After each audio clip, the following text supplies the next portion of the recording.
Hey guys, I'm Tiana, and this is my presentation on non-Western art for Acadeca.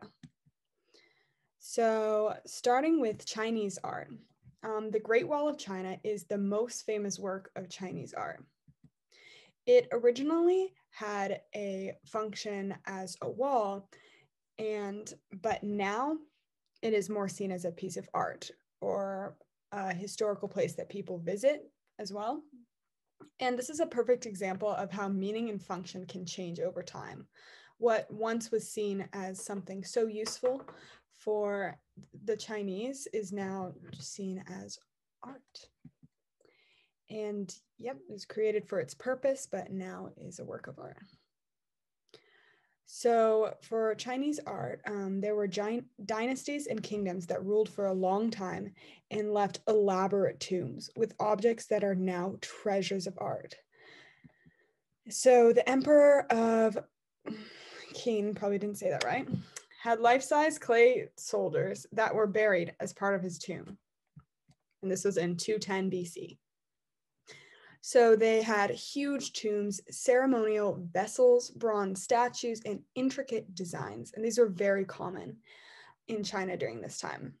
So as you can see in this picture, these are many clay soldiers that were handcrafted, and they're all extremely intricate.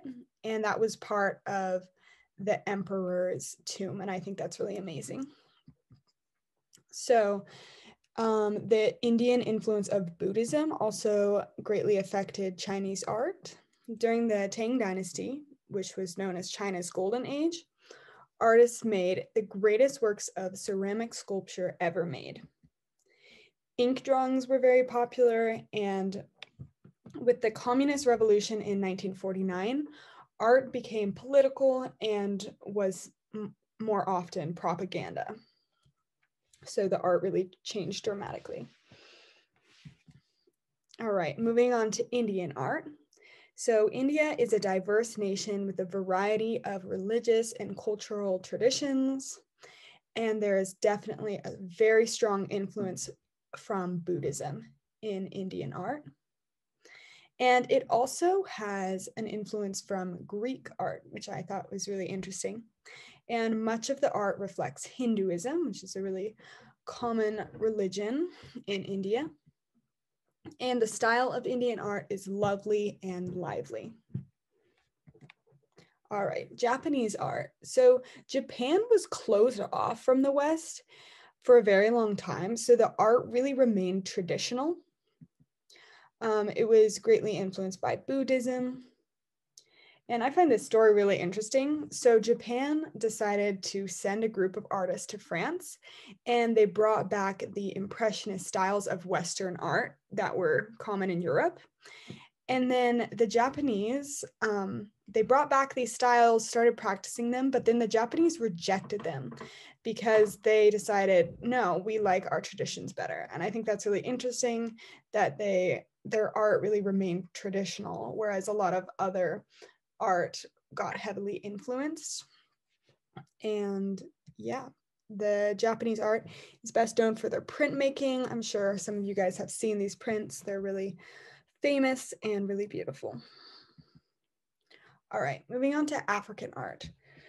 So in Africa, there were cave paintings and terracotta sculptures, impressive masks that were used for performances, bronze portrait heads for ancestral altars.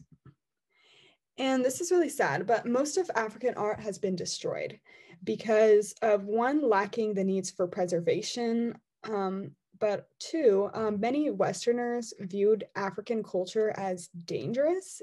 And so they actually destroyed a lot of it, and it wasn't able to be preserved in museums like a lot of the European art was. And I find that really sad. But luckily some of it was still preserved. And for Oceania art, Oceania refers to the many islands in the Pacific that make up Polynesia, Melanesia, and Micronesia, all of the Pacific, not part of Asia, more like Australia island area. And like with Africa, much of the art was destroyed.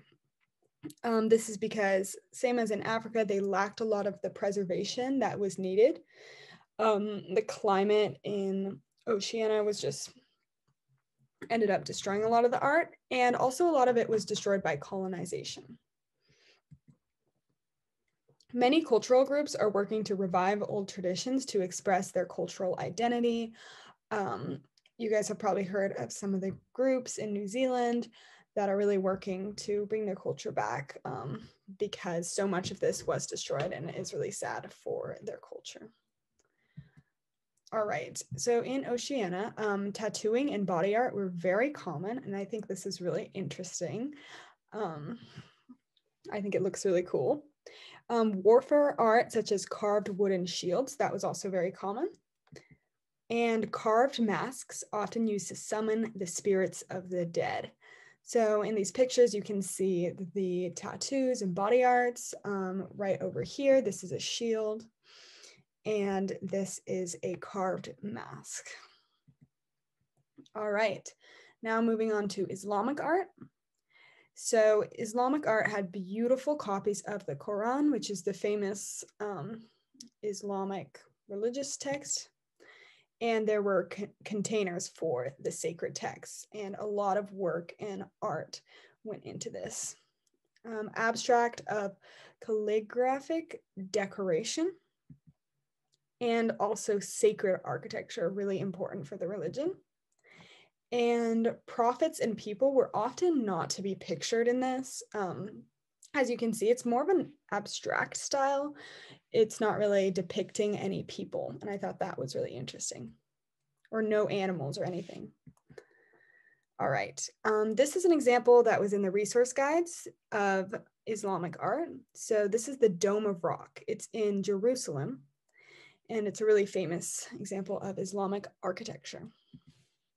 And this marks the presence of Islam in a city that's really sacred to Jews and Christians. So I think that's really cool. All right, moving on to Native American art. Much of Native American art was also destroyed. Notice a pattern here. For many years, the artifacts were actually not considered works of art. They were just considered artifacts. So instead of being in an art museum, they were not. So this led to a lot of it being destroyed or just not having the needs to be, it wasn't able to be preserved for as long as some other art. And the Native American art we can see today is only from the last 2,000 years.